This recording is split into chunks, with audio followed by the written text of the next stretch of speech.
Hello and welcome to the Overly Animated Podcast, where we take animation seriously. We talk everything animation here, including Little Witch Academia, which we'll be getting into right now. I'm Dylan Hysen, and today I'm joined by Beatriz Mourad. Hello. April Collins. Hi. And Steve Zek. Hello. We did it. We reached our Little Witch Academia podcast finale. It's our last, Little Witch Academia podcast today, talking about episodes 22 to 25, the last 4 episodes of, season 1/2 of Little Witch Academia. We've been going through the whole series, after the fact here, within the same year at least, so not too far after. At the Overly Animated Podcast. You can find our previous Little Witch Academia podcast at overlyanimated.com or search for Overly Animated on iTunes and subscribe there on YouTube to not miss any of our future, maybe there'll be some future LWA pods in some form or any other anime or other animation content. And yeah, sure. Well, Steve's angling for that already. Yeah. And, but, we've reached the finale and, make sure you've seen the entire series on Netflix. Spoilers for the entire show. No more holding back, Steve and Beatriz. We're all caught up. We're all on the same page now. Right. Yes. So we're here and we're talking the finale episodes. Let's get it started. Beatriz, what's your impressions of the final 4 episodes? So, as I was rewatching the entire series again, I was thinking to myself, why am I being so picky? Why am I not having as much fun as I did in the first kind of watch that I did of the show? And then I realized, oh, that's right. That you binge watched the entire show the first time, and that last run of episodes was so great that it kind of made you forget about all the bad stuff beforehand. So, starting from I guess 19 with, I think that was the Diana episode. Starting from then on, I just had such a fun time with these episodes that everything before that bugged me was I was able to laugh. I was able to let go of. So watching these again just kind of was this, it just kind of confirmed to me why it is that I do enjoy this show despite giving it such a hard time in this run of podcasts. But yeah, I watched it with a smile on my face. I noticed that the budgets were probably a lot bigger for these episodes in particular, and I just really had fun with this. Yeah, okay. Really had fun with the final episodes. Yeah. I did not have that binging experience to start with, so. I didn't have the binging experience either. Well, I didn't start. I first watched the show week to week when it came out of Japan, so yeah, when I first watched it, wasn't really binging either, but. Yeah, okay. Beatriz had the true Netflix experience with the show. April, this is your first time watching these. What are your impressions of the end of Little Witch Academia? Oh my gosh. Let me just say, so this entire series, I have just been struggling so hard because it's Studio Trigger and I love them and the whole idea of the show, really captivated me. And so I've just been working my way through them and everything like that. And these episodes, I agree. It starts with 19 is the payoff that I've been waiting for.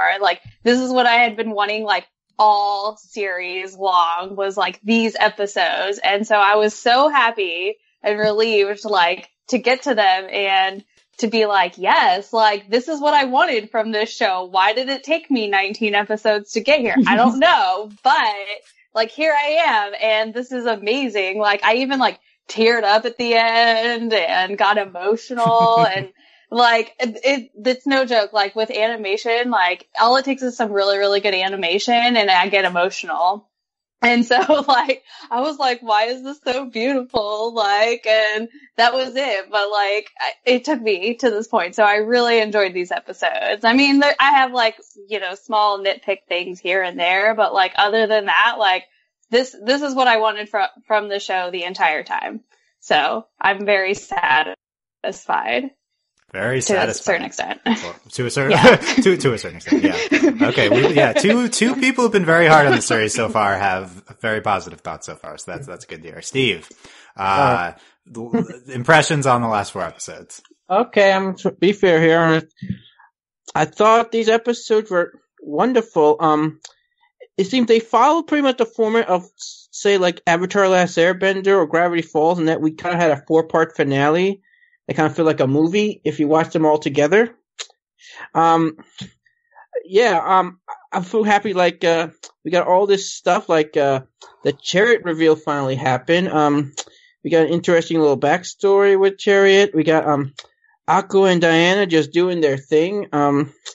Even some of the other characters finally came back. What exactly is their thing? What are they really doing? Okay, well, anyway, continue. Okay. And also like really beautiful to look at. I mean, just beautiful animation. I think the last 4. I think the animation budget went a little up for these episodes than previous, especially the last one. And also the music, of course, top notch. I really love that.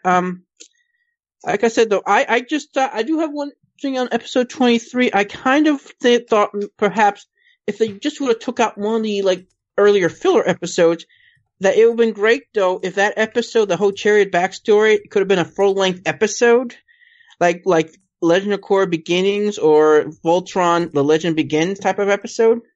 I thought that would have been interesting, but I don't know. I'm just happy though. Like all this time waiting for for Diana to finally really have a moment to shine, like she did previously, and have that Akko and Diana have that little bond that I've been waiting for. I'm so happy about that. I don't know what more to say here. It was wonderful. I would love to have a season 2, but on the other hand, I think the ending's so great that I'm not sure we should have a season 2. So, hot take. Okay. Yeah. Oh.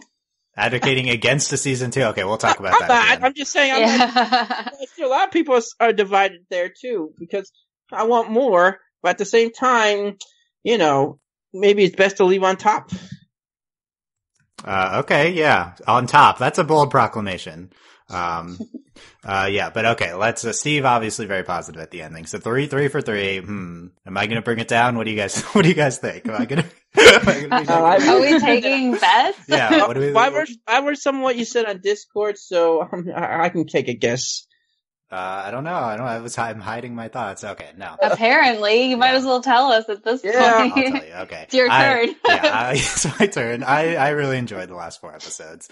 I think these are potentially like all 4 of the best 4 episodes of the series all at the end. Agreed. And I previously said the one right before these 4 was the best one. That's what I said last podcast. So that, like, the last 5 are the best 5 for me. No disrespect to intellect and sensibility, which is also good, but it's slow like the first 20 episodes are, and these 5 kind of turn it up, and it's so much of a better show when we're actually doing things and when we're actually like moving, the reveals and moving the plot along. It's each of these episodes has its own aspect that is really appealing, and none of them, I guess, come together to the extent where I'm ready to say it's like an incredible episode.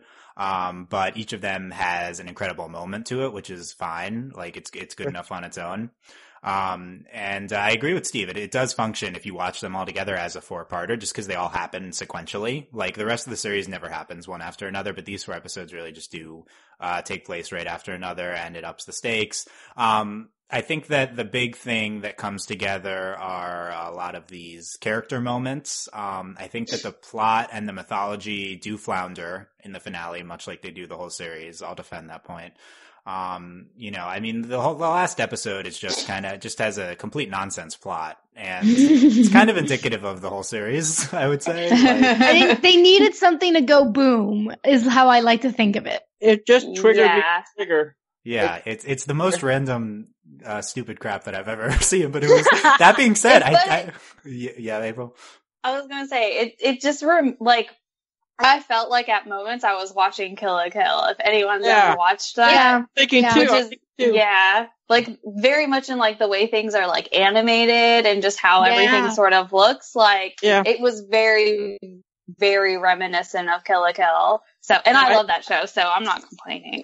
I agree. It felt like Kill la Kill, and also I think we had a cameo from Mako was in this Yeah, I saw that on the outline. I have no frame of reference for this, but yeah, it's so the plot didn't really get there, and I think the mythology coming together in the second to last episode of the entire show is almost kind of laughable at how like it was like the show kind of laughs at itself. It's like, oh, it's just a stupid twig, and then which is supposed to be symbolic. I don't know. I didn't really get almost anything that happened, but it doesn't matter because the second to last episode had this incredible I think Chariot Akko moment. I'm going to get all of them confused, but basically the big highlight of the entire show for me ends up being Chariot and Akko's relationship. Yeah. It really it's really the one thing that they truly succeed at in the show that they attempt. I don't really think that anything else they attempt to do ultimately gets there, to be honest. Diana and Akko, they have an incredible final episode and it's completely unearned. Just because they didn't build it up enough. But a hot take. No, I agree. I've been wanting to say that for like the entire like run of these podcasts. I've been like, they don't earn it. They need another episode. Yeah, well, they needed an actual kiss or something because it makes no sense without it. But Chariot and Akko. The first of these 4 episodes, the only time that I've ever kind of been wowed by something the show has done narratively was with the reveal that Akko's magic was like taken away by Chariot at that show. It's not like that complicated of a narrative concept, but the way they really pull it off and it ties together so much of what they've been building towards, that's maybe my favorite moment of the show. That scene in the fourth to last episode. And then you have Akko telling Chariot giving her the I've always wanted to meet you speech, even though they had the betrayal stuff earlier. That's in the second to last episode. That scene is absolutely incredible as well. Those are probably my 2 favorite scenes of the entire show. And that's not even talking about the Diana and Akko final episode, Gaze in Space, which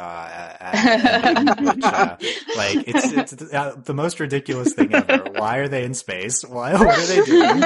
But it was gorgeous, and I loved it.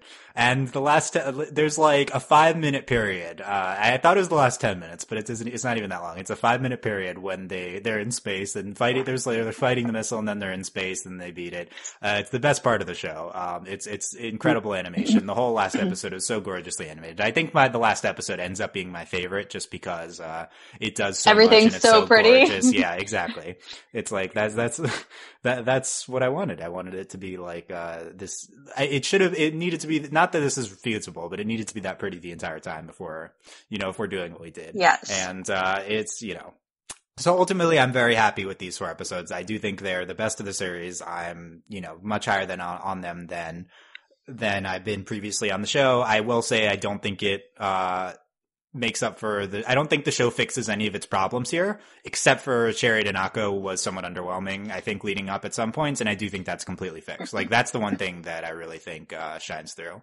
But other than that, and it's not like these finale episodes are perfect. I think the Andrew stuff stands out as being nonsensical.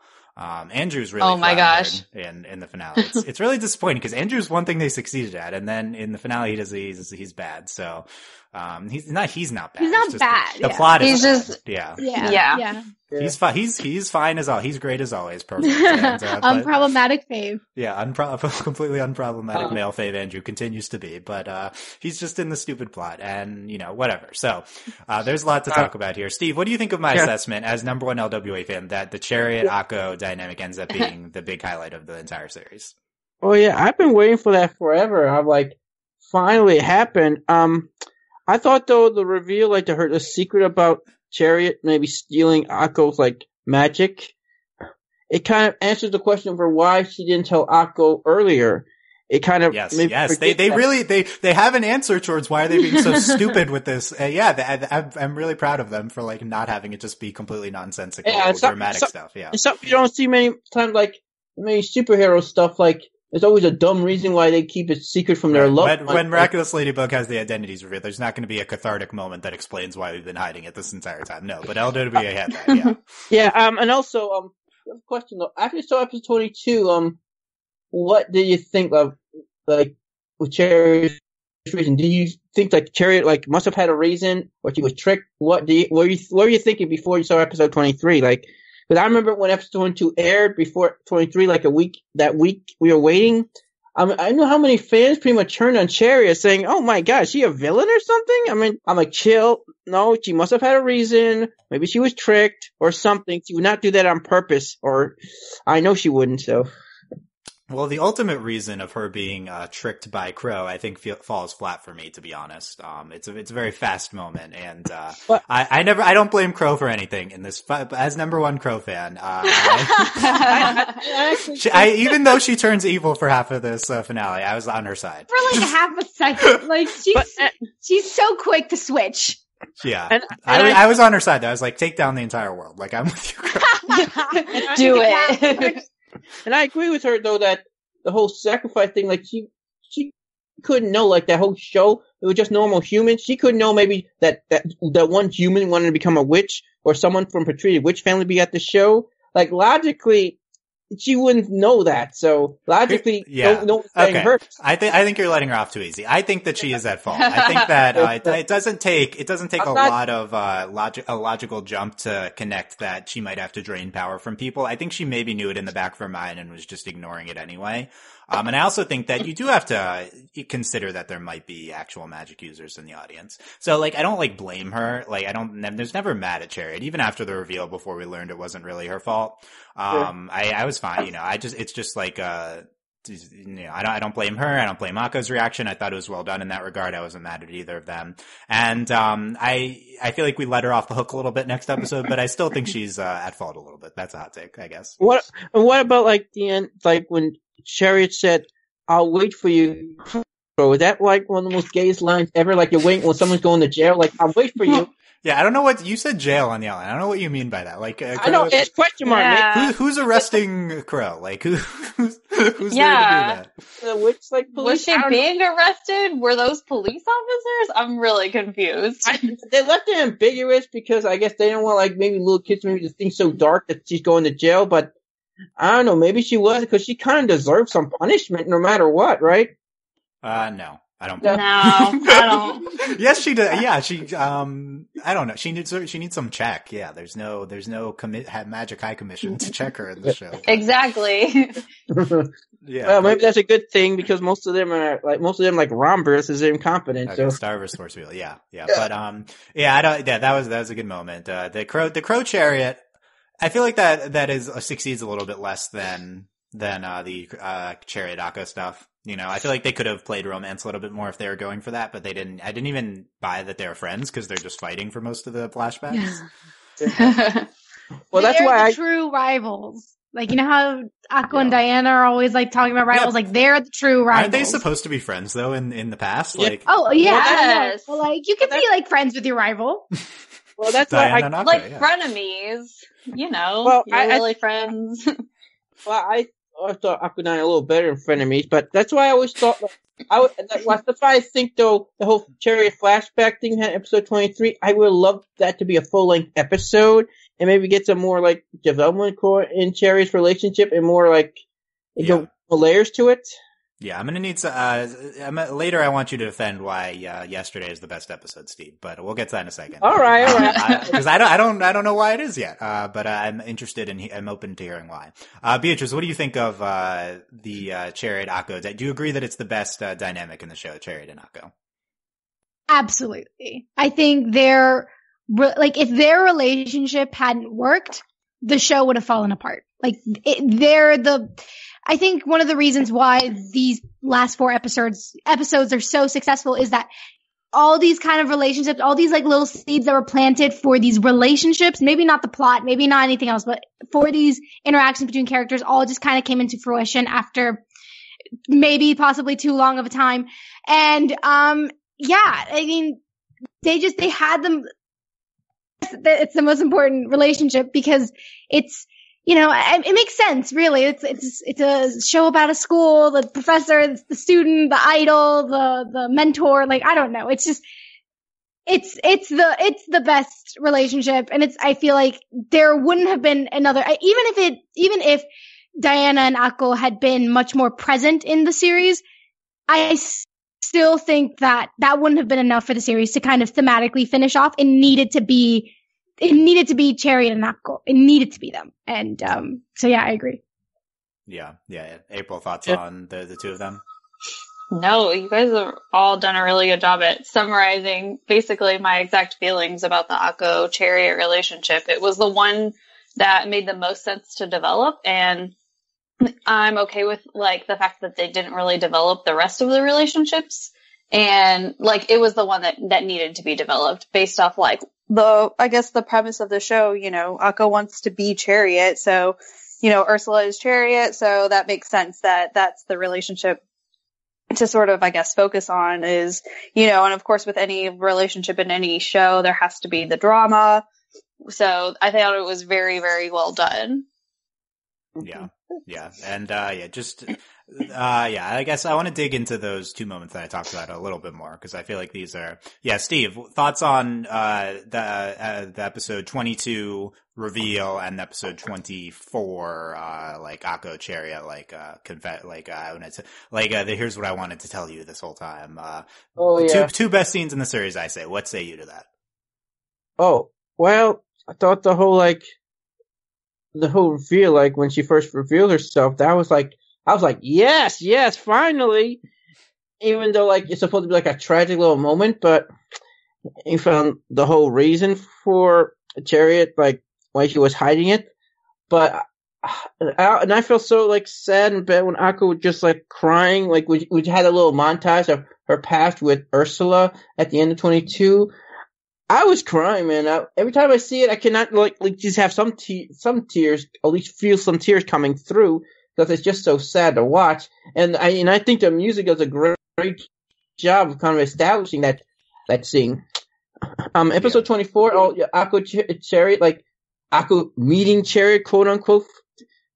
I love that thing too, and I thought I was great how Akko just ignored the whole like previous meeting, like it never happened. This is her dream to meet Chariot. She's just gonna go for it. And essentially, yes, it's like, Chariot is pretty much the Akko of the previous generation. So it kind of makes sense why that's so important to the series. And I agree. Their relationship is kind of the glue of the series. I mean, it really is the glue of the series, even more so than anything else. And I also, want to point out though, I just realized this, but 7 words, and they're like 7 like these little witch characters, you know, Akko, you know, Susie, Lotte, Diana, you know, and Amanda, her group. It's like 7, 1 for each. I didn't really realize that too. I just rewatched it the other day when I rewatched episode like 25 when we saw the words glow for each person. So okay, that's interesting. I don't know how much of a thing that is, but you know, sure. Yeah, they do the nine old witches, and it's like those 7 plus Chariot plus Crow, and it's like, okay, that's kind of a stretch, but sure, they can be the 9 old witches. I want to talk about the episode 22 moment.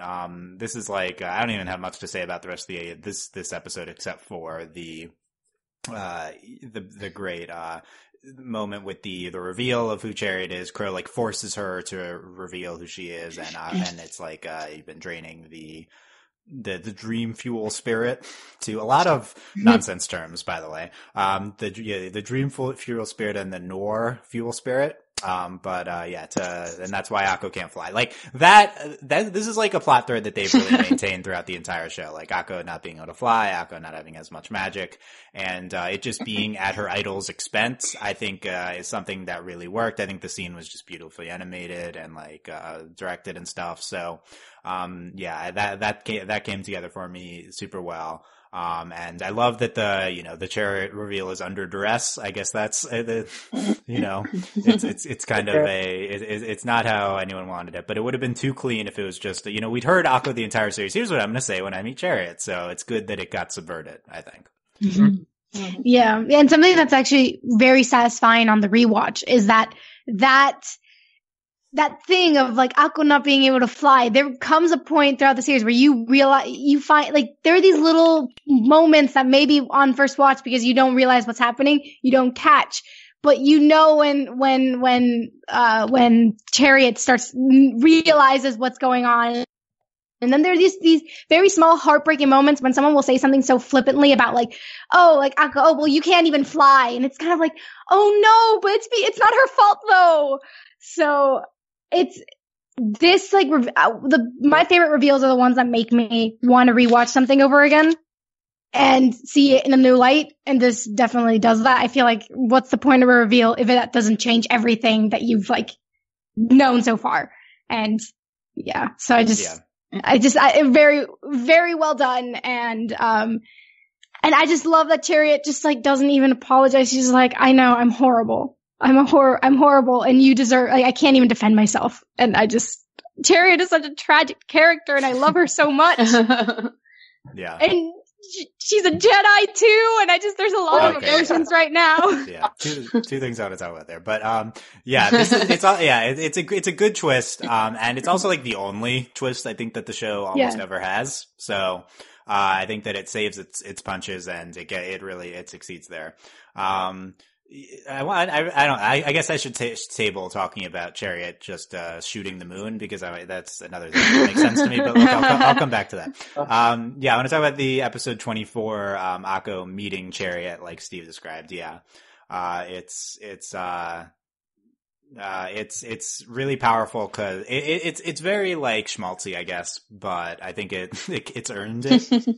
And it's, Akko gives like the pre-planned speech she has. And then she says, but I want you as my teacher now. Like, I always thought of you, I always wanted to meet Chariot as like my idol, but I want you as my teacher. And, she says, I'm not Chariot. I'm my own person. And she says, I love you. So there you go. Those are my highlights.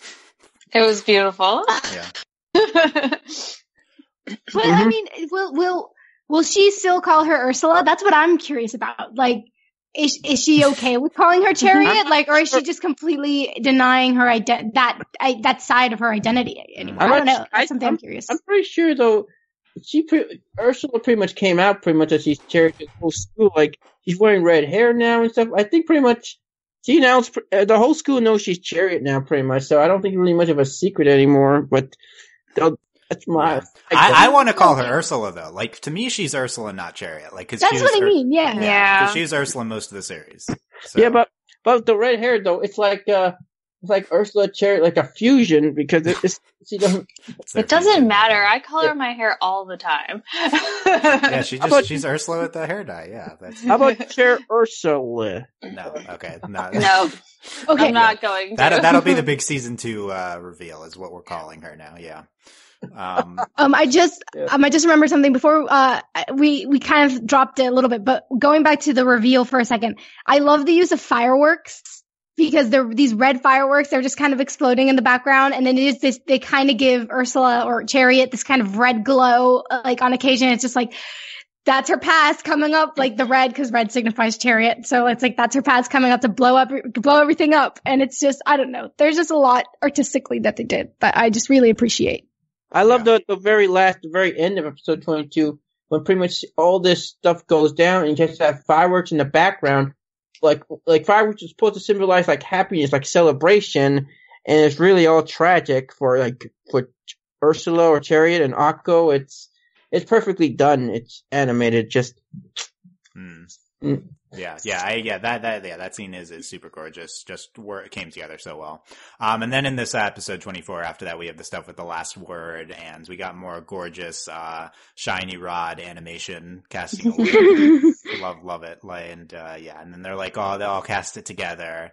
And I think we have like the group shots, and even our stupid side trio gets to be in the. They had a very big importance in the finale. I don't, That's like, not her. It's absolutely not her. No. Like, what is Jessamine doing there?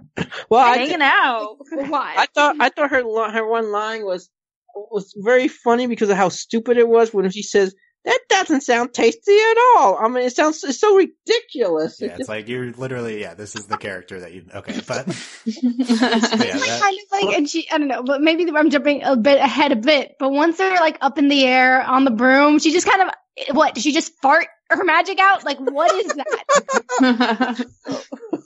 Like, I don't know. I just don't like I don't like Jessamine.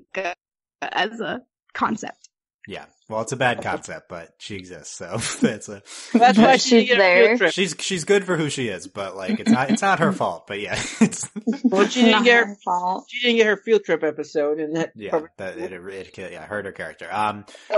Yeah, and then the stuff. Okay, so I have an amendment to what I was saying before. As I was thinking about this, I think there's one other thing that the show really succeeds on as a series, other than Chariot and Akko, and that is Akko's character arc. And it's pretty heavily tied into Chariot, but.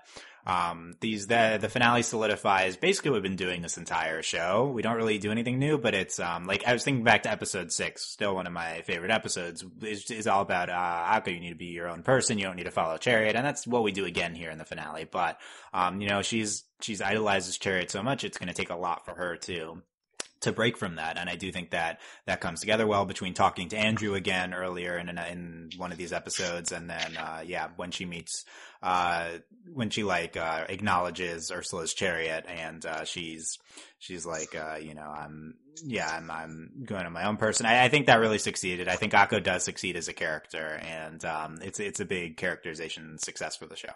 Mm-hmm. Yeah. Beatriz, thoughts on Akko? I mean, yeah, something that I'm curious to do is how many times other characters say Akko, because that's a lot of them. That's just like a thing. But no, but I agree. The characterization of her journey. I mean, did it kind of sort of blow up a little bit at the end? Sure, but I feel like that. I don't know. I agree with you. You kind of said it really well that.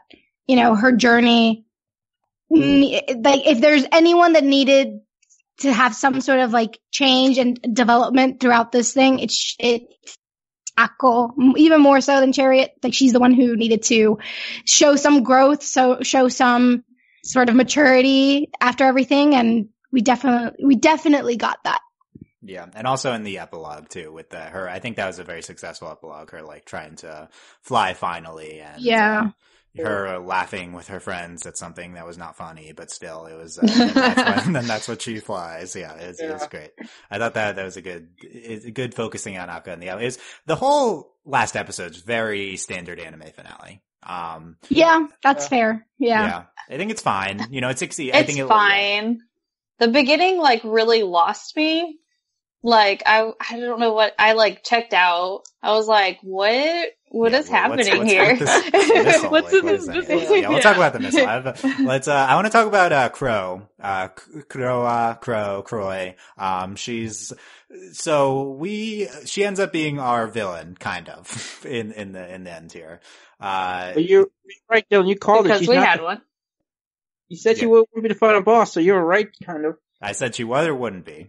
You wouldn't be a final boss. Yeah, so her fear anger monster is the final boss, I guess, and then it morphs into a missile and takes over a missile. So, and we get a lot of shots of her tapping on her phone.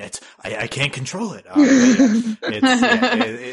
So I don't like what we do with Crow here. It's really reductive to, I think, what could have been a great, kind of like morally ambiguous character. I think what she was doing with like emotion magic and everything, it could have been more interesting than it ended up being. I feel like it ended up just being, I'm harvesting their emotions for evil purposes. And like, they say that it's not, she's like, I'm not actually doing that. I'm just kind of like enhancing what's already there. So we're trying to make a more political, like human points with that. With like, it's like people's, the evilness of humanity ends up being the villain itself, not Crow. But, I do think it doesn't matter. It still ends up being, she's just harvesting people's emotions and like her cubes, that they're doing so much cool tech stuff with cubes and stuff. And then it just ends up being just a monster we're fighting, Yeah, I was really confused about that. I do like though that, ironically, that Crow, who's been so cool, calm and collective ever since her introduction, that it was her anger what was like the final straw for her thing to go out of control. I do like that at least. Mm-hmm. Yeah, there's good thematics with like anger and good and evil and stuff, but I don't know if it tied into the earlier character we are presenting. But do you think that she was harvesting these emotions for evil? I thought that it was more. I think she was doing it for good, but then she's presented as the bad guy. Totally. No, okay. I thought she was just doing it. I thought she was just kind of doing it. Was that really it, because that's what she said she was doing it for. But I just kind of took it as like, okay, we need a villain, so we're gonna make you our villain, kind of thing. It felt kind of lazy, I guess.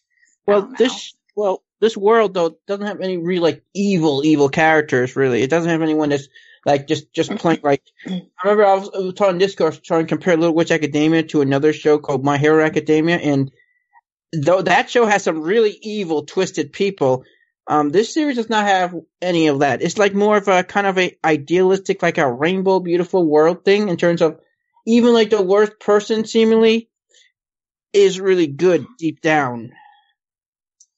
Yeah, I don't think that even like the evil teacher, like the annoying one, ends up being she's trying to save the day at the end. Like I think she's there with everyone else they don't really get anything to do. The principal I feel like was didn't get her just desserts and not just desserts. She didn't get her recognition. Yeah, but Crow. I do think the last episodes do not present a motivation for Crow that is not trying to save the magic world.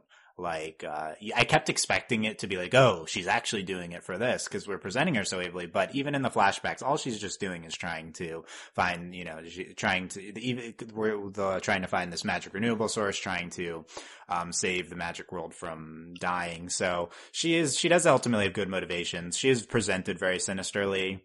And, I don't know. I wasn't loving anything we were doing here with her. I think we had better stuff, I think, in previous episodes. Do you think that if the stakes were higher, if magic had been in an even worse state, or if her harvesting emotions actually caused not just like a protest, but actually had started a war, not just potentially started a war, but actually started a war. Well, if the stakes had been higher, then maybe the desperation had been more palpable, then maybe perhaps like that would have been able to give her, not just her, a little bit more clarity in where she stands, like being kind of the like anything and like everything justifies I don't know how that saying goes, ends justify the means or whatever. Or do you think, if maybe, I'm trying to find a way, cause evil doesn't necessarily mean, I like that this show doesn't have that kind of black and whiteness, like, you have like just complexity at times, you could have more of it, but I don't know, I'm trying to find a way to make Kroa like more, I guess, clear, because a lot of her motivations aren't clear, or like her relationship with Chariot, like just moves around too much, and she's not committed, but she is, and it's like she's not a bad guy, but she's like sinister, and it's like I just feel like if they had amped up the stakes, actually made like the school was gonna close down, or I don't know, like actually see like an actual fight between like magic and government, like actually see the government oppressing magic people, like I don't know, I kind of feel like if they had tried to go a little bit more political in a sense, instead of just kind of subtly discussing these things, if they had actually tried to say something, then maybe her story and her character may have actually had a better payoff. Yeah, the biggest dramatic thing that happens in the last episode with the missile endangering the world isn't even the result of what she's doing. So exactly. It's like she doesn't. We're supposed to buy her as evil. She didn't really end up doing anything. Like the thing that she is fanning the flames of a soccer protest. That was the bad thing that she was doing this entire series, and it ends up being kind of a laughable plot point just because it doesn't. It's like, oh, we're gonna. So we end up seeing you with Andrew's dad, and like, oh, we're gonna take advantage of this and like start a war with the ambiguous rival country. But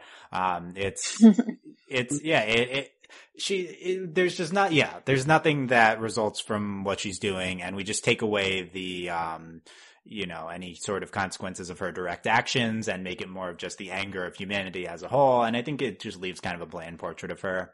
I think ultimately Chariot was just used for suspense for a lot of the series. Yeah.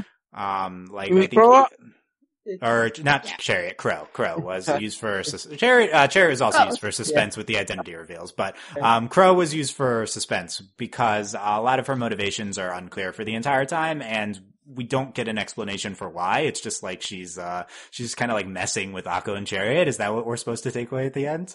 It's like, oh, I'm going to be nice to you now, and I'll let you be fine, but then I'll want to kill you now, and then you'll be fine there.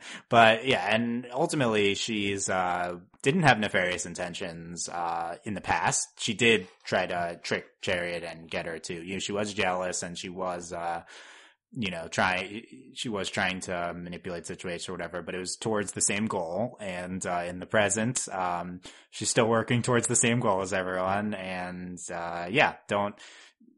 it almost hurts more for a lot. Like a lot of things in the finale, it's fine here what she's doing. Nothing that happens with Crow is terrible in the moment. It's fine and it's exciting, but when reflecting on her character, I think she does fall short. Mm-hmm. Yeah, I agree. Yeah, Steve. All right, can I talk about maybe one thing I noticed about relationships and development of some people became friends through Akko. For example, two examples I think of: Amanda and Diana, and also Diana and Andrew. Their relationships are more civil towards each other, much better towards each other, and it's all through Akko. Relationship with Akko, which kind of all unite them together.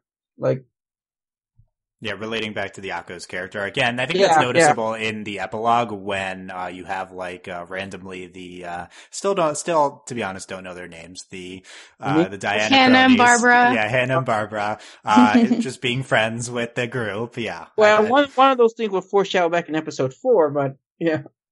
Yeah, they're like, well, we'll get back to the epilogue. Anyway, other Crow things I want to mention, the Crow versus Chariot fight in, I don't know what episode, but the one where Chariot pulls out a lightsaber.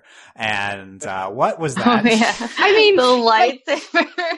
Like, she's going after my heart. Every time she has the red hair and like she like gets like the gown off and is just like in that like kind of skin tight uniform thing, and I'm just like, Chariot, stop! Like, you need to stop. I can't handle this. And then she just pulls out a lightsaber, and I think, what? Why? Like, I think Sword Art Online, which is this other anime, did a similar thing where they just suddenly bring out a lightsaber, and they're not even shy about making the reference. Like, they even have the sound. They have the sound, like, there. The zoom zoom, like. Oh my gosh. The zoom zoom. The zoom zoom. Hashtag zoom zoom. But yeah, so I'm just thinking, like, I mean, I feel like if this weren't an anime, it wouldn't work. But because it's an anime, I'm, like, letting it slide, but it's still ridiculous. I guess it doesn't matter that much, but yeah. By the way, how dare you bring up Sword Art Online in this podcast? I'm so sorry. Please don't bring up the shows. I haven't seen it. I just saw like a clip of like the lightsaber, and I'm like, you don't know why that was a terrible thing to do, but offending our entire audience. No, JK, but JK, I don't hate Sal. Oh. JK, I do hate Sal. Okay, but yeah, it's. I didn't realize I was offended. Everyone's offended. Fight me about Sal in the comments. That's fine. But yeah, the lightsaber it didn't matter, so whatever. But she needed a non-magical item to fight with. I guess lightsabers aren't magic. But it was magic, wasn't it? I don't know. It was like concentrated magic. I will. If she's not using the magic, I don't know. Yeah. I will say if me getting like a lightsaber scene in this means I also have to get that silly mecha scene, then I'm fine. I'll take the mecha scene and the lightsaber scene. That'll be the price I pay. It's fine. I feel like pretty similar scenes, to be honest. So, that's why. That's why I was like, okay. Like, I was trying to catch myself. I was like, cause it's a similar scene where it has nothing to do with this, but there's this reference. So I was like, I didn't like the mecha scene, but I love the Jedi scene. That's a bit hypocritical. So I'm fine with both. If that means I can get more lightsabers anywhere. Yeah.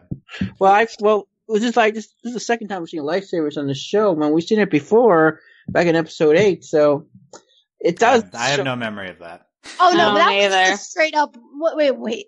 8, was that the sushi episode? Yes. Yeah, but that was a straight up reference to Star Wars. Yeah, that's in like the fantasy world. Yeah. Okay, let's talk. We haven't talked yesterday at all, so I want to get into this, and it relates to Crow. So let's focus on the Crow Chariot flashbacks in this episode, Steve. What did you connect with these a lot, and did you find them satisfying as like an explanation for the way their relationship is in the present in the show? I don't know so much a relationship. I just thought it was very beautifully done animated wise. I thought Little Chariot was very cute at the very beginning, and I just saw how narratively it just starts like out of nowhere. Mm-hmm. After the opening, there's no like setup for the flashback, so like remember back then? No, it just starts. Which I like when they do that. I like when shows do that sometimes. We just do a flashback. We just do it. We're not going to give explanation over how we're doing it. We're just doing it. But yeah, I thought it's just beautifully done. I love how it kind of was the rise and fall of Chariot, how it starts so optimistically, and then it completely takes a downward spiral to her fall. And it's just satisfying to watch, even though I don't like watching it happen to Chariot, but you know. But yeah, I do feel it could have benefited though if we got more time. If we had a full episode. Yeah. Like I said like, cause I love like when I get to like Legend of Korra did that, you know, Voltron did that, you know. That's why I'd say if we could took away one of those earlier filler episodes and done a full episode of this, we break yesterday into two, like the whole flashback thing, and then maybe we combine the other part yesterday with episode 24, maybe.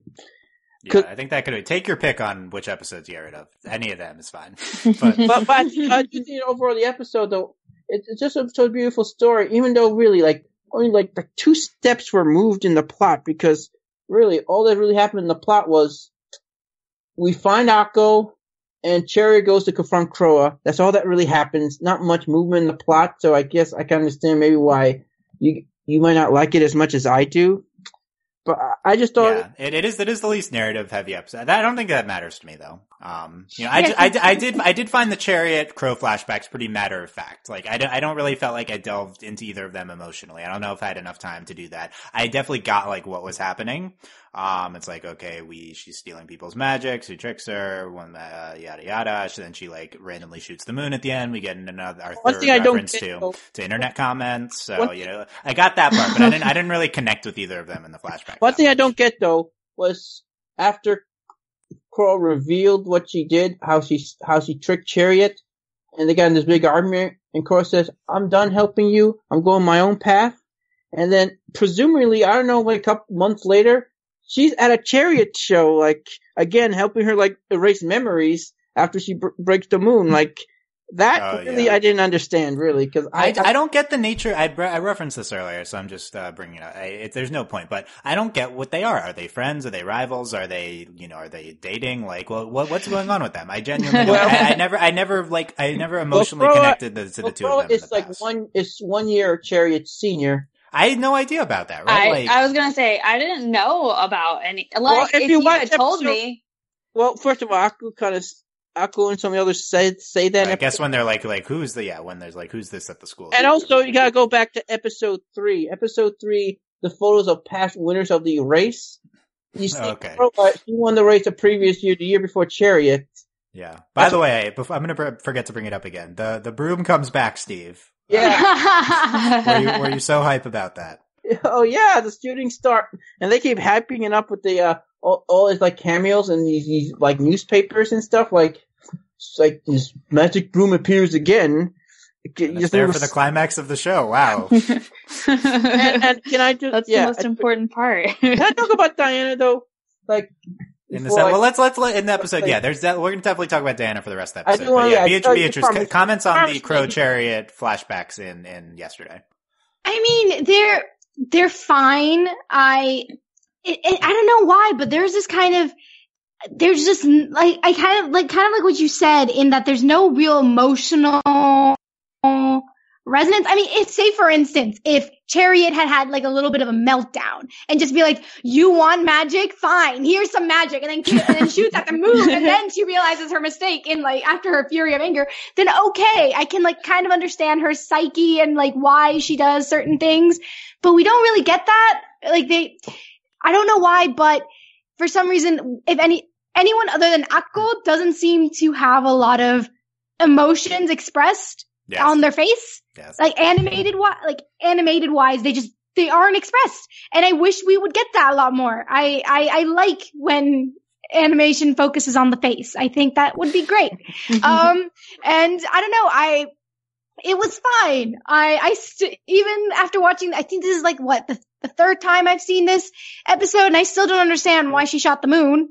Like, I don't understand why she needed, like, did she lose? I guess she lost control, but I don't know. I needed more of like, yes, but make her, like, I don't know. There's just this very passive way people have, like, that these characters are like, where bad things happen to them, but the only bad things that happen to them are out of their control. No one ever actually actively does something bad with bad intentions and then like apologizes or forgives. Like everything's just surprisingly out of a hot take. Everyone's just surprised. Yeah, that's a hot take. I like this point. There's no consequences in this show. That's what you're saying. It's just like there's no, I don't know, and it kind of takes away the agency of the characters a little bit.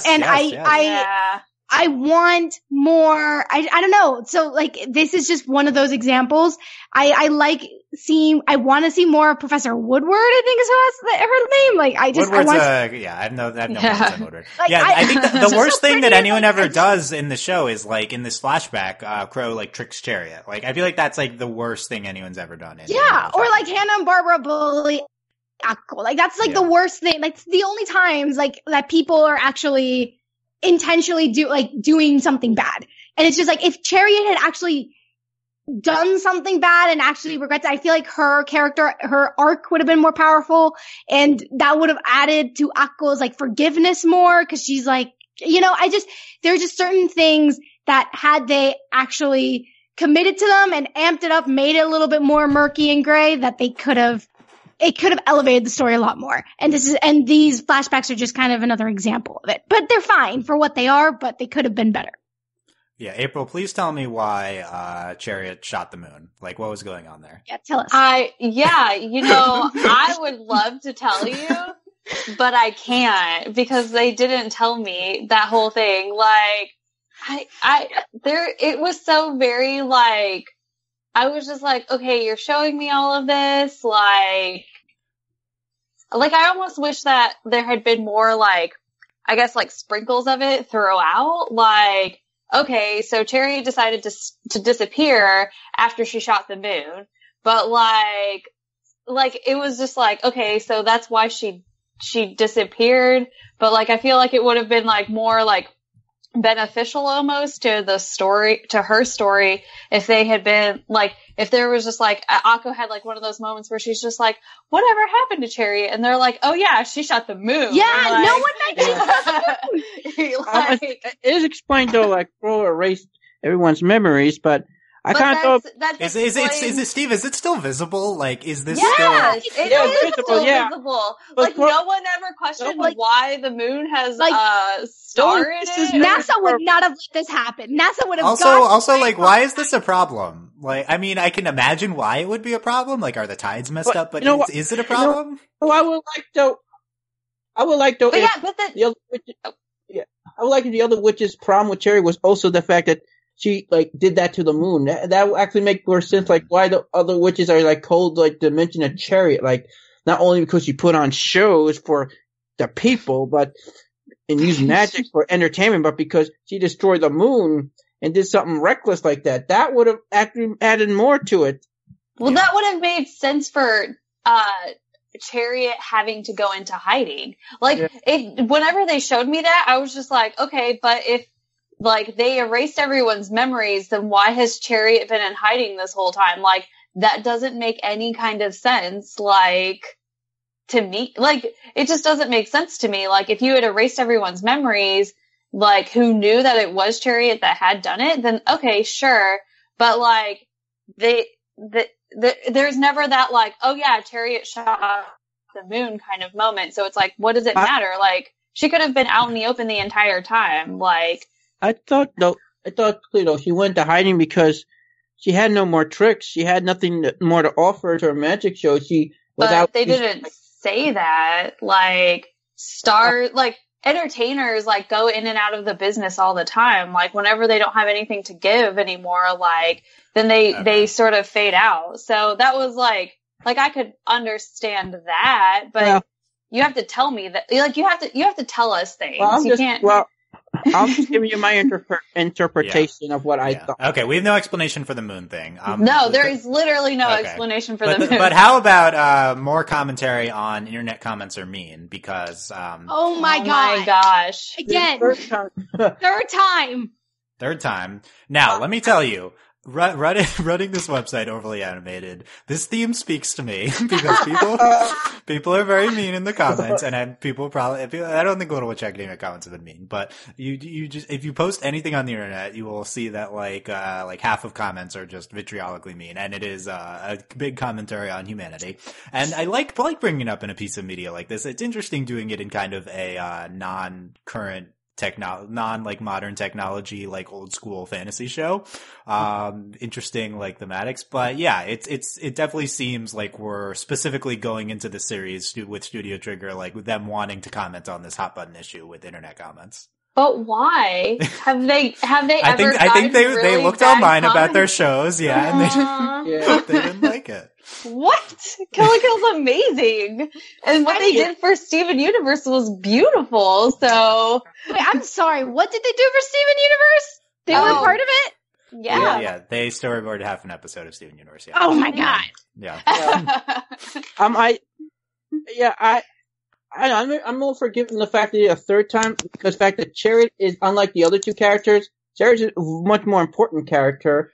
It made more sense here than with the stupid Yeti, yes. Yeah. Like, it was better here. I don't mind it being an element of the show. I just don't need the Yeti and the writer and Chariot. I'd rather just have it be Chariot and have it sprinkled throughout that she, like, cares a lot about what people think of her. Yeah, there's no connection to Chariot's arc in the series. There's literally no connection. And that would tie so perfectly with her wanting to hide. Maybe she herself is ashamed and she keeps reading these comments, so she hides herself. And there are these very simple little switches in the plot that you can make just to make it all thematically work, and they just don't do it. Mm-hmm. Yeah. Okay, but so that's we can come back to the flashback if we want. But Steve, the rest of yesterday is the Diana show, as you mentioned. It's the first true date. Yeah, you wrote that in the outline. I didn't see this as their date. Yeah, but I like that interpretation. I thought that was like Diana comforting Akko. Like it was kind of like one of those like, oh, you were there for me during my time of need, so I'm going to be here for you during yours. There was no, obviously, yeah. Apparently, I've been dating wrong, you guys.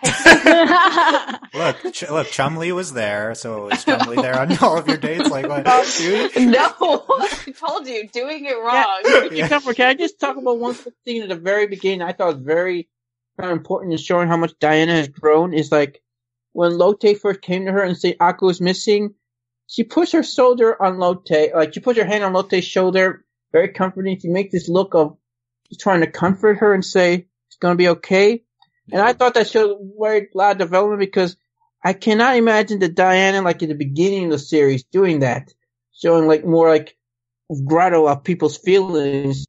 Because before she just pretty much all about facts and stuff. I mean, I'm not saying she was a bad person, but she just like she was always harsh, but she gets criticisms, but she never like. He's never worded it right to, not hurt people's feelings unintentionally. Yeah. So I think that definitely shows some growth right there. And the fact that they came to Diana for help shows how much they have grown to trust her too. Yeah. But that was like undeserved, like. Okay, well, let's set that aside for now. Let's, I agree. But Diana, definitely the star of this episode. She's concerned about Akko. She's comforting everyone. She's like, yeah, I know that you're a Chariot. Like, I'm not dumb like Akko. I figured this out forever ago. I told you, I called that a while ago that you would figure it out. I said. Yeah, well, you've seen it already, but yeah. I thought when episode 15 first aired, I first saw it. Okay. Yeah, sure, Jan. Figure it out. Diana's so good here, and they said they have the reunion with Akko, and she reveals that she was a Chariot fan, and they're bonding over that, and Steve says they're dating, and can I ask you a question though? So episode 1, did you notice Diana in the audience? No, I didn't know. Yeah, we talked about that. I didn't notice it when it was happening. No, but do you pretty much? Did they actually show her? I don't remember. Episode 1 was forever ago. She was at the show, but also it happened also in the first short film too. So people who saw the saw the first short film was looking for that. So it's yeah. Oh, I will say the one really cathartic thing in this Diana Akko stuff, I think the revelation that, because we'd heard before that Diana lost her power at one point, that she was at the same show and that she also lost it but then worked really hard to get it back. I thought that worked so well with the reveal of the previous episode. Yeah, and I did as well. And like the first time, like one of the few times we actually see an expression on Diana's face is when when Chariot finally does like admit like, yes, like this happened. And then she just kind of is just like, oh God, there's this very, very quick like expression on her face that I really appreciated. And I really like when she just goes, quote, how could you like, at a time like this, how could anything other than Akko be important? And I was like, okay, Diana. All right. Sure. Yeah. Sure, Diana. Cool. Yeah. Well, didn't know you guys were dating. They are, yeah. Oh, I do like though the end of the scene after Diana leaves when Chariot says, please take care of Akko for me. It's like sort of like a parent pretty much saying to like their like kids, like lover or like their like person they're dating or like their fiance that passing the torch. Like yes. That Mom Chariot passing the torch. Mom Chariot. Yeah. Oh, and Dad again. Like, yeah. I think all of this Diana stuff is incredible. Yeah. After the I think the flashbacks fall a little short for me, although they're still good to see. And then I think all the Diana stuff after is very good. I think overall, I guess the argument for yesterday being the standout is that it's the most consistent episode of all of these. I think once you get past that opening scene, which is, it cuts from opening scene to flashback, which I don't think works, but once you get past that, I think everything is really solid. And it's like, the next episode, 24 or whatever, the first half is meh, and then the second half's great, and then same thing with the 25, and kind of same thing actually with 22. But I think yesterday is pretty consistently good throughout. Yeah. Is that yeah? What brings it together for you, Steve, as the best episode? Well, first of all, it's I love Akko and Diana finally having this long conversation, and in fact that Diana just pretty much got past any being the Sukune or whatever you call it, like Tsundere, yeah. Mm-hmm. Which was her character in the short films, pretty much. Like there's a scene in Enchanted Parade, like when she says, "Go girls, go!" and then she's like stops herself, like, "No, I can't let them see that." It's like this is like whole totally different Diana. Like she just lets it all out. She lets all her feelings out, like everything. She's not hiding anything. She's not like trying to put on a brave face or nothing. And we don't see that many characters do that in anything, really. So I really like that. And I just liked how they just talked it out, and how like Akko pretty much seemed very like, for once she was not optimistic. She was not like very like, she was very down, and that's something we never seen Akko throughout the series. No matter what happens to her, she always has a positive spin. She's ready to go on to rebound.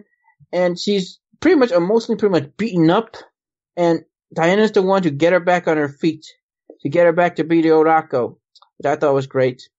Like the one little like disappointment, like I said, there's no kiss really, and you don't see any Akko Diana kiss, and heck, we never even see a hug. And it's like in episode 24, group hug except for Diana. She's the only one of the 7 that wasn't part of that group hug. I was like, oh, what a ripoff. Yeah, in 24 they cast the spell together and they're close. And then in 25 they're like holding hands in the sky at one point. Oh yeah, which is so reminiscent of Kurosami. Like I see that, and I think of at the end of season 3 when there was that very intentional hand grab by Asami to Korra, and I'm like that frame of like actually wanting to point that out and show that to you, like that means something. I don't think that we'd need another season to see if they'd actually commit to it, but like. That's worth noting.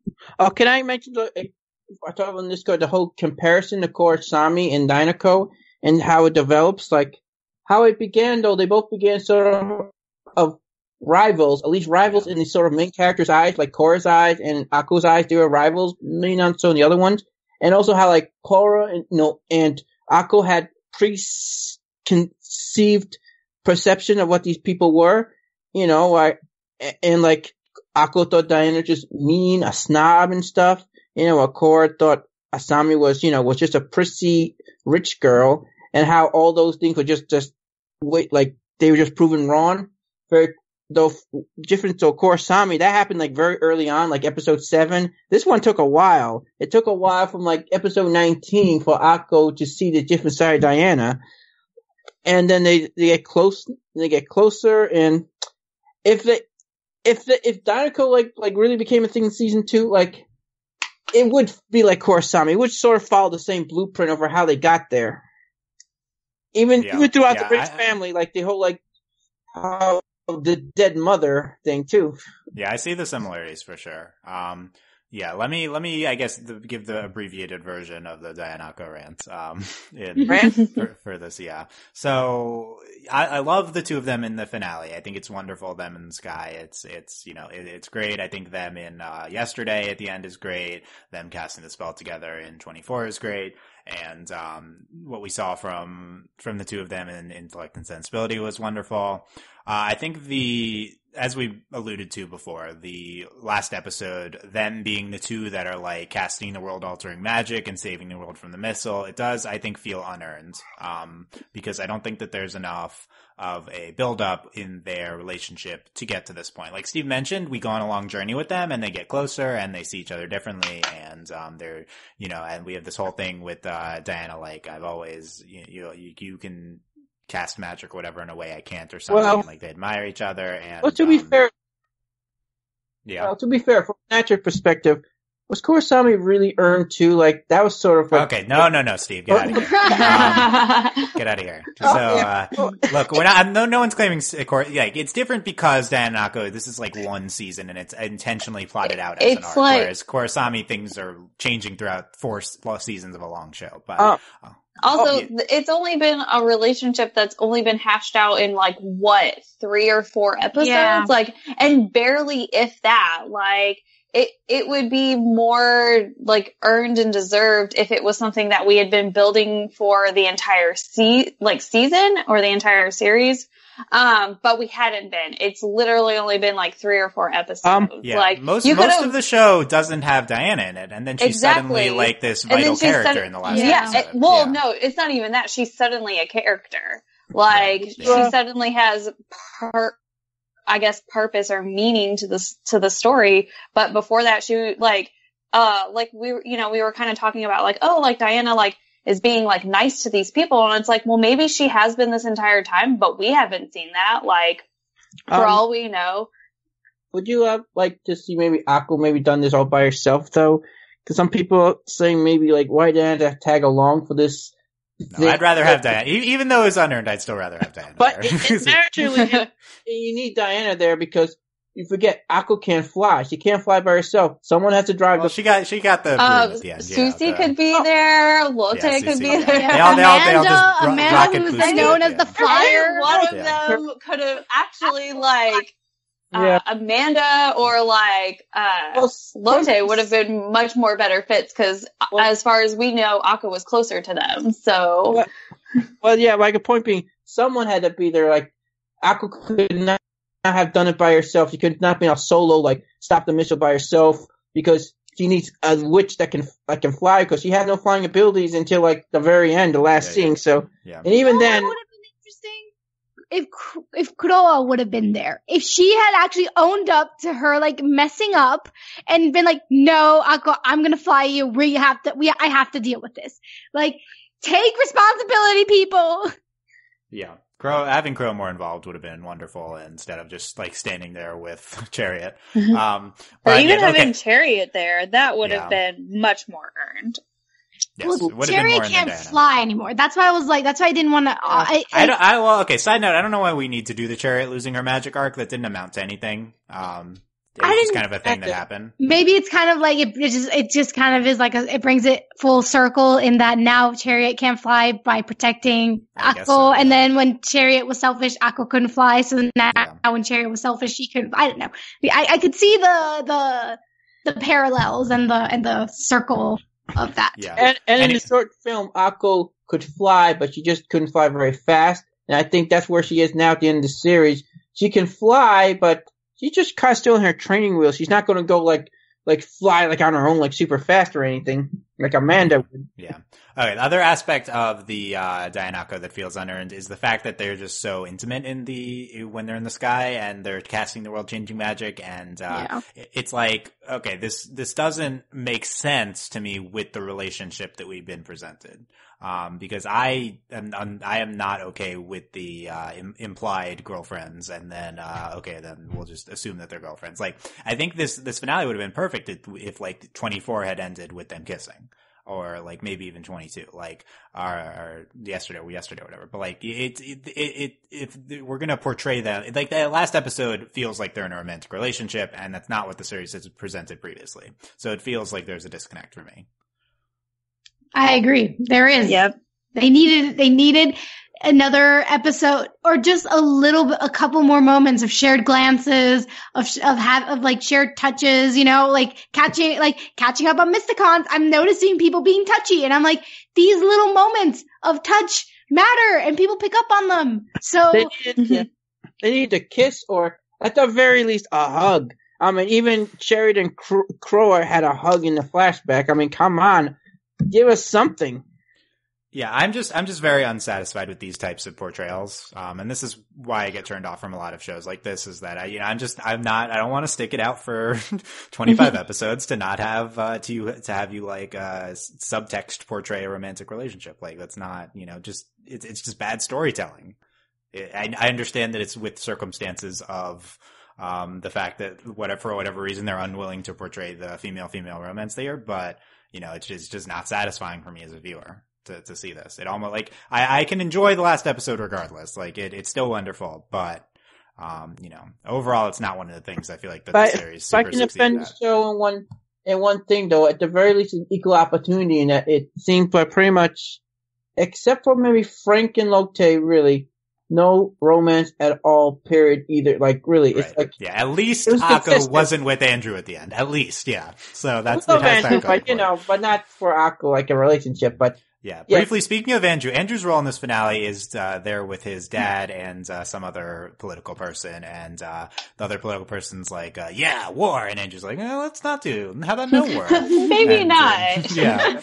And then they're like, okay, let's cheer him on at the end. And then at the end, Andrew's dad is like, I think magic's okay after all. That was like the most laughable part of this whole show, was Andrew's dad is like, magic's okay after all. Yeah. Well, wait, I don't know what you guys think. I always sort of had this weird chip, though. Andrew's dad and Diana's aunt, I always thought maybe the two like... Who did that? Okay, stop. Stop. I created that. No. That way, pretty much any idea of Andrew and Diana getting together is pretty much squashed if they're like sort of related. Okay, anything to stop that possibility. But, I think there's two failures here. One is the ending with the magic's all right. Like, this is our resolution to the, people hate witches now, is just, we all rooted for, and I like we saw them, Diana and Akko saving the world, and everyone was rooting for them. But then Andrew's dad is I would say a pretty quick turnaround is a nice way of saying it. So, do you agree with that, Beatriz? I mean, yes, it's very fast. It's completely, it's a complete jump that we didn't deserve. But to be completely honest, Andrew's dad was never a really important character for me, so I didn't mind it as much.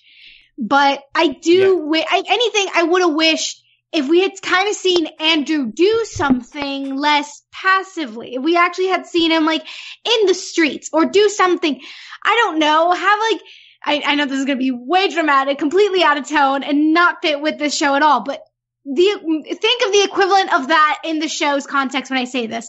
But if someone had died, and then that really impacted Andrew saved someone from dying. I don't know, I don't know, during the riots, something happens and Andrew gets hurt or something. Give me something that makes that radical shift in Andrew's dad's perspective valid, then okay. But I don't know. I just wish, as someone who really loves Andrew and surprisingly want more from him, I wanted him to take on a more active role in this. In the Cavendish episode, it's understandable why he doesn't take a role, and it's And he himself takes a step back. He's like, I'm not needed here. It's okay. But in this, when it's like the series finale, like, come on, we want to see you do something. And what you did was just watch a screen. He literally did nothing. Yeah, so that ties into the second point that's wrong with it, which is that this is just an unsatisfying conclusion to Andrew's arc on the show. Andrew is something that the show did right throughout the entire series. Like, he's a good character, and then he just doesn't really have a role in the end. And he gives Akko her hat back at the end, and that's kind of it. What we do with him is we make him representative of the Muggles' view of witches in the world. Like that's like he's supposed to be that side, and that's what his dad is at the end. And it's not unsatisfying his dad's turnaround because his dad's such a big character. It's just that like this is such a big storyline from the show earlier is like how we're viewing magic society, and I guess we're all okay with it now, yay. But I don't even care about that as much as just the fact that Andrew's arc didn't feel fulfilled, and I don't really know why he was there the entire series, to be honest. Like the one thing they did really well was he was the impetus for Akko being her own person. Like he told her in an earlier episode, one of these four, he's like, okay, you're relying on Chariot too much. And then he's told her that before, and he's just a great like kind of pillar for Akko to grow on. So I like that. And to be honest, that the way I'm talking about it now makes it feel like a romantic ending for them would have been earned, which I kind of think it would have been a little bit. I mean, it would have been way more earned than like the Akko Diana thing, in my opinion. Yeah. Because it was a much more developed relationship versus Akko and Diana's, like much, much more developed. Like I would have been satisfied with that. Like I don't know if it's much more, but it's relative to their supposed importance in the series. Andrew's relationship with Akko is fine, and Diana's was underdeveloped if she's such a key character. But Steve, any thoughts on how we end up portraying Andrew for a second? Yeah, Andrew was fine. I think you guys are blown out of proportion over how like turned around Andrew's dad is. I just think he was at the end. He's just like more open minded. He just says, "Son, can you just maybe tell me more about these witches?" So I guess he's a little more curious, maybe more open. If they portrayed him more like that, that would have been fine. But he's like, I'm ready to reconsider my whole worldview. That's kind of what the other thing too is he acts like, oh, witches, is that the new thing? Tell me all about it. Like he already knows like what witches are and that they exist. Like he's well aware that witches are a thing, but in the end he acts like, I've just discovered this for the first time. Please share. Another way to look at it, though, is that his boss, the prime minister, can have a positive look at witches. And the key character, the prime minister, came in at the end. So he's I didn't know he was there. Yeah, that's true. His kind of perspective turned on the prime minister. He looks like his design looks exactly like a certain like character on Attack on Titan. I forget the guy's name, but Andrew, overall, I still think a highlight of the show, even with an unsatisfactory ending. Yes, like Andrew is on the top of my list for things I'd like to see more of in season 2. I think. Yes. Yeah. You know, I guess with season 2, it'd be interesting to see season 2 if we actually saw another witch school, like maybe a rival school for Luna Nova. Because where's the rival Harry Where's Potter? the Boba-Con? Where's the Tri-Wizard tournament? Yeah, exactly. I want Diana to fight a dragon. I want Diana to go save Akko from like a mermaid. Come on. No, I just want the Tri-Wizard tournament. Oh, by the way, everything's forgiven. That wasn't the tournament. That was the first task, second task. Yeah, Harry Potter. Yeah, if we do season 2 and they're dating the entire time, everything's forgiven. So let's do that. And maybe it's we not.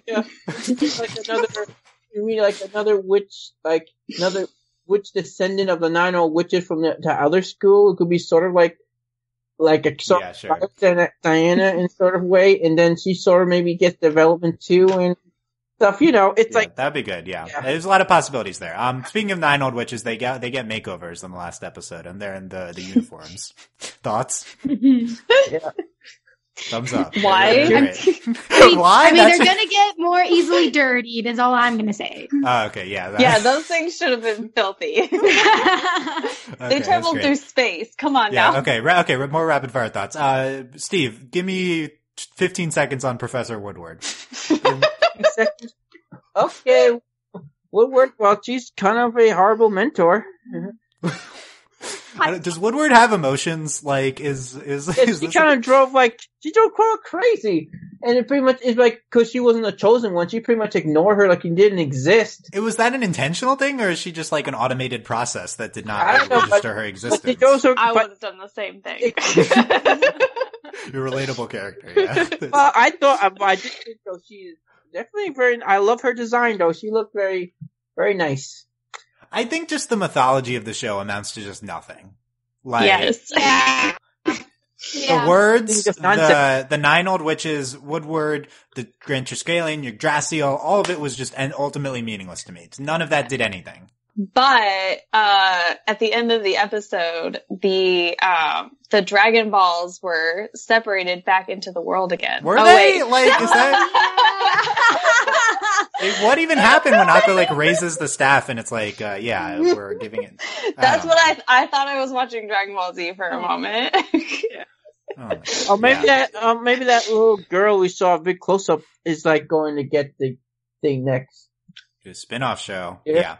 I don't think I will say, I don't think it matters. Like, the last 4 episodes succeed in that they don't focus an emphasis on the show's, underdeveloped mythology. So I don't think that they make it matter at all. It's just annoying that, it doesn't amount to anything.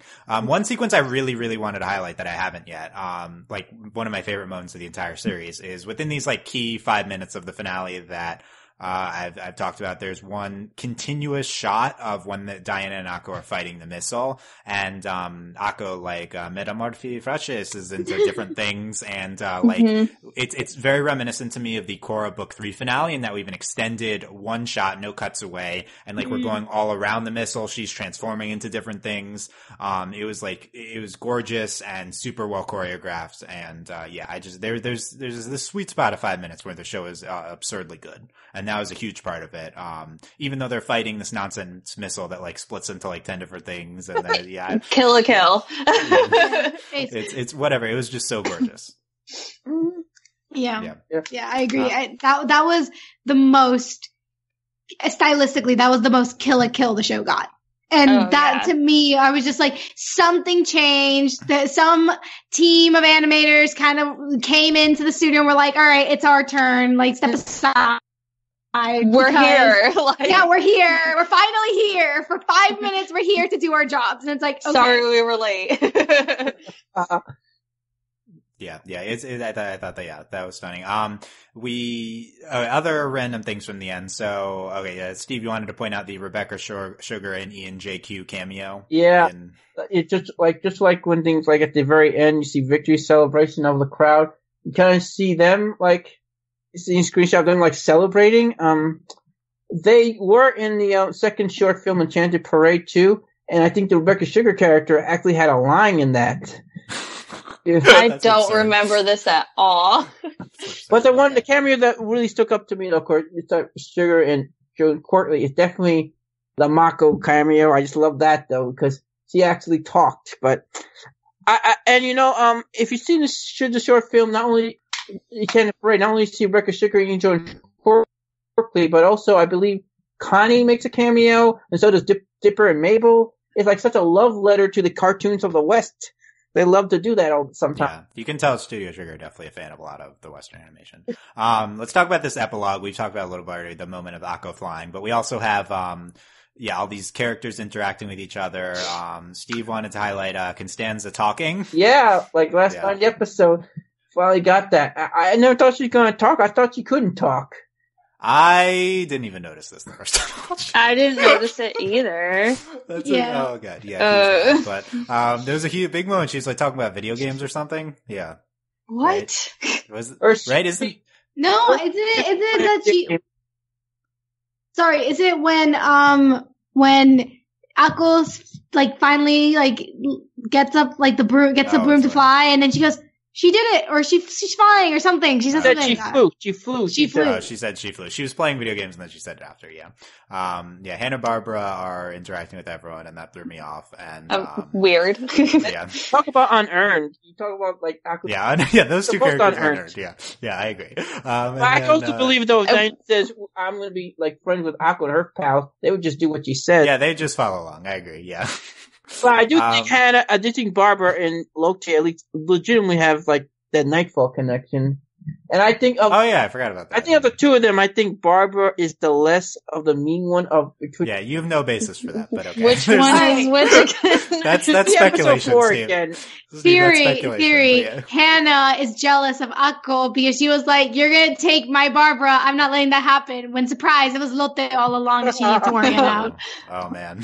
Yeah. The fanfic. Oh, and you notice those two, like throughout episode 25, you see a couple of shots of them. They're always holding hands. Yeah, they're the true couple of the Yeah. show. Yeah. Yeah. And then as we Dang mentioned, it, we got it wrong. Yeah, we got it wrong all the time. Crow and Chariot.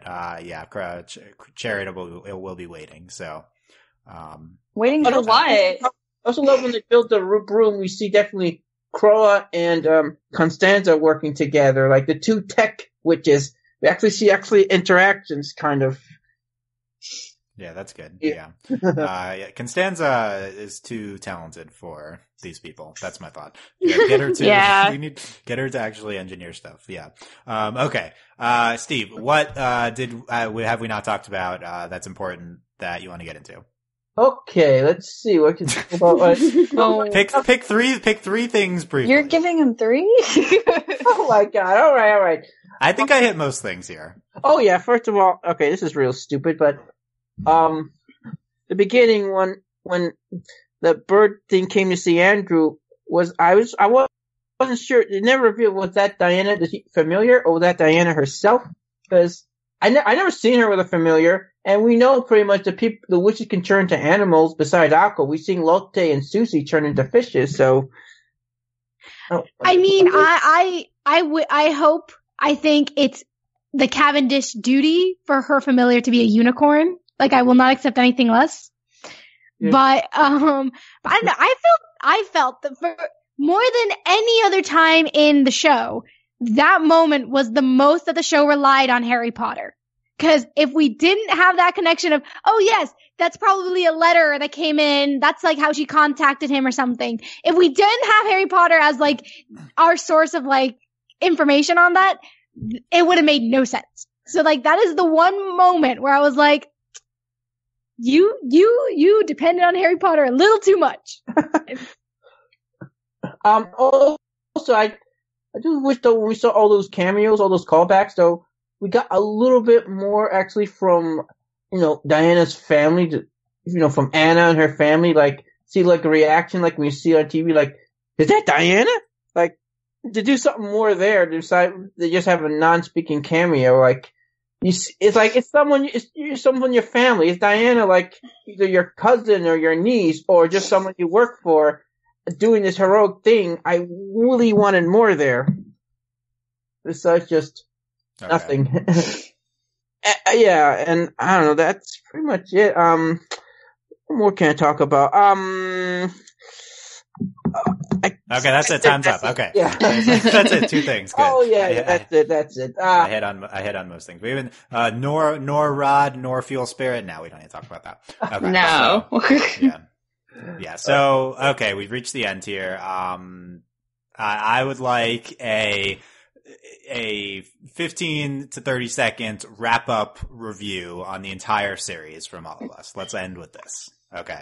So, Beatriz. Oh my god, I'm going first? Okay. What is your epilogue review of Little Witch Academia? Like, of the epilogue or just everything? No, the whole show. What's your, I don't know, what's the word I'm looking for? What's your, footnote for the whole show? Yeah. It's a very pretty show. It's not perfect. It's fun, but don't expect anything heavy or deep. It's not deep. It's not that deep. Don't try and engage too much with it or else you're going to start noticing the flaws and lose the fun of the show.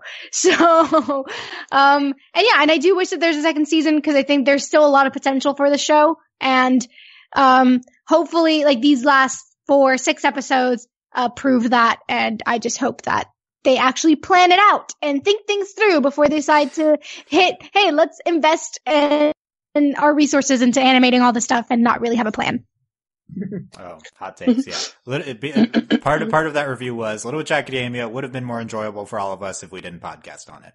No, I was don't know, because I had a lot of strong thoughts about it even before. So Yeah. I can't turn that part of my brain off. That's just the way I Can't be turned off for us, yeah. Okay, Steve, what is your wrap up for Little Witch Academia? Well, it's a fun show to watch, and I love the music on it. And it's a show, though, it's not really strong on plot, but it's the characters. It's the characters that sell it. The characters, their quirks, their interactions, their relationships. If you're just into it for, like, just good old character interaction and just having fun and not, taking it too seriously, you'll enjoy the show, most likely. If you're into magical girl stuff and just shows with female dominated cast in general, you'll enjoy it. I do think, though, if you're a Steven Universe fan, you definitely probably enjoy it. So, or even a Star fan too. I feel like it's more of a Star show than a Steven show. Yeah, but I could see the connection on either. Yeah. Okay. April. If you really want to enjoy the show, start at episode 13. watch the short films, and then there you go. And then watch episode 13. It makes more sense. It was all right. I think I had a lot of expectations going into it, given, I guess, Studio Trigger's, previous work and things like that. And so I almost kind of wish that, I hadn't had that going into it with such high expectations. I feel like I would have enjoyed it a lot more. But, the last 4 episodes are, I say, almost kind of worth it, despite all of the flaws that we've obviously pointed out. But yeah, I mean, it's not terrible, so watch it. You might enjoy it more than I did, but I still It's not terrible. Yay! It's not terrible. I wouldn't say it's the best show ever in the world, but it's good. So yeah, we definitely got the impression that you struggled a little bit with it at times, April. I very much struggled with it a lot. I also related to that experience. Yeah. Okay. Little Witch Academia. It is a good show that is heavily dependent on its last 6 episodes for its success. There you go. I think that it clearly had the potential to be a great show and didn't quite get there. However, there are great moments, and there's a few aspects of the show that end up being really cathartic. Regardless of anything, the show has gorgeous visuals and 2 to 3 or 4 pretty good characters. And it would have been better if you could isolate 10 episodes of the show, the last 6 plus 4 more from the first 18. The rest is not that useful to the finished product. But it amounts to a good show, a good watching experience. The ending is phenomenal, and I wish that we had more of a focused view on what really mattered and did not waste a lot of time. And we narrowed in on a few things that worked. There's a version of the show that more heavily engages with Diana, actually goes through with the Akko Diana romance, and doesn't have as many nonsense episodes that ends up being excellent. That's not what we got, but what we did get was still, I think, good and enjoyable. Yeah. Agreed. Well put. Right. Yes, very well put. Right? Steve, what do you think of that being my overall reaction to the show? As someone who wanted me to watch this so much, what's your final thoughts on my thoughts? I'm glad you at least didn't hate it. You're a very tough critic, Dylan, though. What can I say? It might be different maybe if you guys didn't the way you watch it, because if you watch it week to week, maybe might feel a little differently. I do hope though, if we do get a season 2, maybe if we cover it, we cover as it comes out of Japan. Maybe not every week, but every 2 or 3 episodes. Yeah, that'd definitely be on the table. Yeah, but I will say I do think there's a lot of potential for season 2 because this show is very fixable problems and has a great foundation here. And Dylan, you said we have time. You promised though, you're going to find time to watch the short films and have. Yes, I will do that at some point. Yeah, okay. And post your comments, like your live comments on the Discord, like you've done for previous, like recent episodes. Like, yes, yeah. Look for my reactions later on the. Yeah, I'm interested to look back on the. I don't know if I'm one of the only people that's watched the whole series and then has not watched the short films. But oh yeah, that's right. You haven't watched. Yeah, because I watched them. Yeah. I'll go back at some point. Okay, so that's it. Little Witch Academia coverage is done. I'm sure we'll have more LWA podcasts in the future, but probably not for a little bit at least. And I have my next article. I'm gonna rank all 25 episodes. I'm gonna rank. Yeah. Okay. I'm not gonna rank the episodes. Let me. Last episode's the best one, followed by whatever. Some combination. The last 6 plus episode 6. That's my top 7. There you go. I would have top 3 based on my OVA, nominations already. Steve and the others are pushing yesterday for the best, trying to get that as best episode. I don't know if I can get behind it. It was a good episode. I still need. Oh, okay. Yeah. It was the most consistent episode of the show, so I can see that in that regard, but. Well, the one we really, expect, the one I hope to, most expectations for the visual. The visual's the one I'm pushing for. Oh yeah, right. This is getting a visual nomination. Yeah. So if I look at all that at overlyanimated.com, it's good run on these Little Witch Academia guys. Thank you, Beatriz, April, and Steve. We did it. Yay, we got this. Yay! Guys, those of you who've joined us for the journey, let us know what you thought of our ultimate comments on the show. Talk to us on our Discord, overlyanimated.com/Discord. We have an anime channel where you can talk with us about Little Witch Academia or leave comments, in this article or on YouTube. And, what did you agree with that we talked about? What did you disagree with? What do we want from season 2, which is coming never? So, what are we looking for? And, if it comes, it'd be 2019 at the earliest. Yeah. It would take a while. So. Good luck with that. And if you liked our Little Witch Academia coverage, consider becoming a patron and supporting us on Patreon at patreon.com/overlyanimated. Thank you very much to all of our current patrons, especially a patron of the podcast, Lucas, aka Rocco, and thanks as always to our patron executive producers, John, Ryan, Steve, Alex, Andy, and Hugh. A bunch of stuff at overlyanimated.com. Always talking about other new shows. Hopefully more anime content too in the future. Yeah. This is maybe our biggest anime endeavor, I would say. So, that's really good that LWA was it. But maybe, who knows what'll come next year. We do have Justin and Andy who are kind of more like big anime fans. Like, if we do any more future animes, maybe have them, maybe me and them do some more stuff. Like, me and Andy probably do some Digimon podcast we're probably do in the future. Digimon, catch the fire. Yeah. I'd like to get into more animes myself, but I don't know. I struggle with things like what I complain about with this show. So it's a problem across a lot of shows. There's a potential anime that I'm gonna watch now that I'm gonna start soon. And if fans of Mysticon, I feel like they might enjoy it. I'm gonna give it a look through and then see if it's worth watching, Dylan. So I'll do the job. What show is that? What show? I mean, it's the latest season of Precure. It's this magical girl show. Yeah. But the thing is there's these 2 characters in there that are legit. They're Haruka and Michiru, but from fans that grew up with Sailor Moon, and they're just we're gonna give Michiru the spotlight she deserved. And so so there's Glitter Force. Yeah. There's a lot of there's Glitter Force, I think, but this one is this is the cooking one. This is the one with the pastries and stuff. I don't know. So it's the latest. Okay, or the one from that started in February. But we'll see. Okay. That's cool. Yeah. Okay. So Mysticon's demographic of shows. I agree. Fully cool. So we'll see. It's only 6 episodes, so that could be something you can watch. Yeah.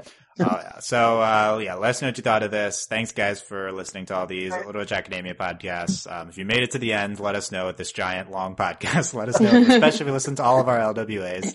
I don't know what's a hashtag that we've talked about here, but hashtag zoom zoom. You did note that at the time. Yeah, that's ZHOOM. ZHOOM hashtag. Okay, so there you go. The hashtag's up front. But let us know. Use that if you made it to the end. And thanks, guys, for listening. And we will see you all next time. Bye. Bye. Bye. Stay magical. Do they say that in the show? No.